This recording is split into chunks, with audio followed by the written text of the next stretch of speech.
পিঠাগুলো তৈরি করছি আর ভাবছি এত মজাদার পিঠা আগে কেন বানিয়ে খাইনি। আসসালামু আলাইকুম এভরিওয়ান, ওয়েলকাম টু কোহিনুস কিচেন।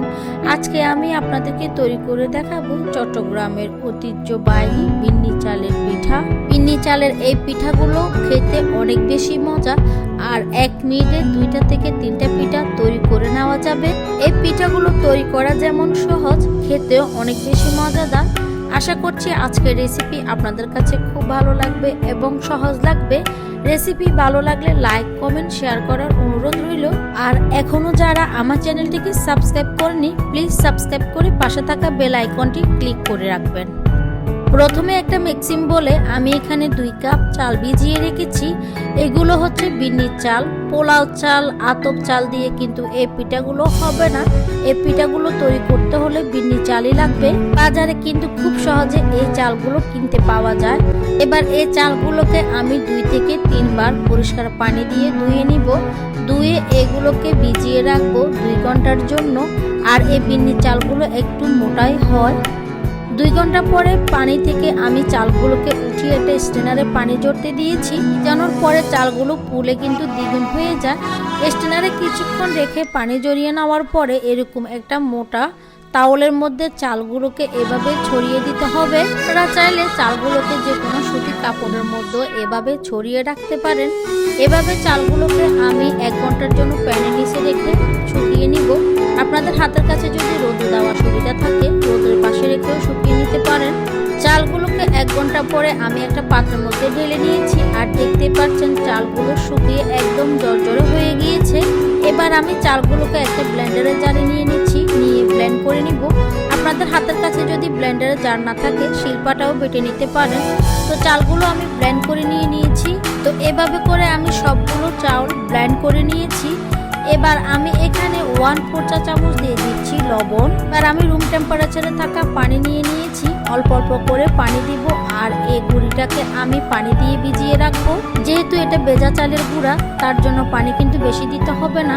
অল্প অল্প করে পানি দিয়ে এই চালের গুঁড়োটাকে ভিজিয়ে রাখতে হবে। আমার চালের গুঁড়াটা রেডি হয়ে গিয়েছে, আর পানি দিতে হবে না।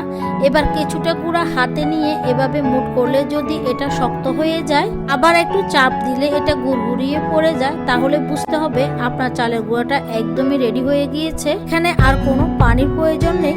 চুলে একটা প্যান বসিয়ে দিয়েছি। আর প্যানের মধ্যে আমি এখন যে চালের গুঁড়াটা রেডি করে রেখেছিলাম ওইটা দিয়ে দিচ্ছি।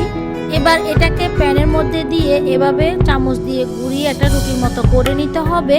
আপনারা যদি এভাবে করতে না চান, আপনারা সেক্ষেত্রে প্যানের উপরে একটা মোটা ছিদ্রযুক্ত চালের মধ্যে চেলেও দিতে পারেন। তো আমার কাছে এভাবে সহজ লেগেছে, কাজটা আমি এভাবে করেছি। এবার এটাকে ডেকে 10 সেকেন্ড অপেক্ষা করলেই হয়ে যাবে। আর এই চালের গুঁড়াটাকে আমি মোটা চালনির মধ্যে আগে চেলে নিয়েছি। পাপা পিঠা তৈরি করার জন্য আমরা যেভাবে চেলে নিই, ওইরকম মোটা ছিদ্রযুক্ত চালনির মধ্যে চেলে নিতে হবে। এবার রুটিটা হয়ে গেলে রুটির মাঝখানে এরকম নারকেল আর খেজুরের গুড় দিয়ে এটাকে এক পাশ থেকে ধরে এভাবে মুড়িয়ে দিতে হবে। এভাবে করে আমি সবগুলো পিঠা তৈরি করে নিব। তবে এই পিঠাগুলো তৈরি করতে আমার কাছে একটু কঠিনই মনে হয়েছে। আমি সব ধরনের পিঠা তৈরি করতে অনেক বেশি এক্সপার্ট ছিলাম। এই পিঠাগুলো আমি অতটা ভালো করে তৈরি করতে পারিনি। আপনারা চাইলে পিঠাগুলোকে পাটিসাপটা পিঠার মতো মুড়িয়েও তৈরি করে নিতে পারেন। তো আমার কাছে আসলে এই পিঠাগুলো অনেক কঠিন মনে হয়েছে। তো আমি তৈরি করে নিয়েছি সবগুলো পিঠা। এরই মাঝে কয়েকটা পিঠা ভেঙেও গিয়েছে। তবে এই পিঠাগুলো তৈরি করতে কঠিন হলেও খেতে অনেক বেশি মজা লেগেছে। পিঠাগুলো চট্টগ্রামের ঐতিহ্যবাহী বিন্নি চালের পিঠা, আবার এটাকে অনেকে চটা পিঠাও বলে থাকেন। আশা করছি আজকের রেসিপি আপনাদের কাছে খুব ভালো লেগেছে এবং সহজ লেগেছে। রেসিপি ভালো লাগলে অবশ্যই এটা বাসায় বানিয়ে খাবেন। আর এই শীতের মধ্যে বিভিন্ন অঞ্চলের পিঠাগুলো আমরা ট্রাই করে থাকি।